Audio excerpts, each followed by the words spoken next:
Kinaaliwan ng fans ang naging kulitan ni na Paolo at Kim sa isang event ng Chowking na ginanap ngayong araw.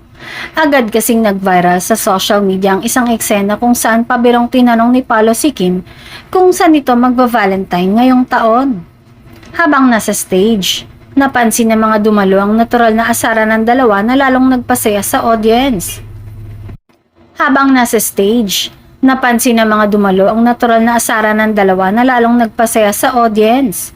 Ayon sa mga nakasaksi, bigla raw na itanong ni Paolo kay Kim ang tungkol sa Valentine's plan nito. Dahilan para mag-ingay at magtilian ng mga fans sa present sa event. Hindi naman nagpahuli si Kim at game na sinagot ang aktor na mas lalong nagbigay ng kilig vibes sa kanilang supporters.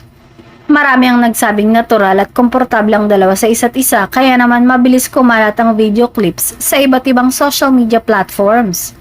Dahil dito, muling umugong ang usap-usapan tungkol sa closeness ng dalawa. Lalo na't matagal nang sinusubaybay ng fans ang kanilang samahan.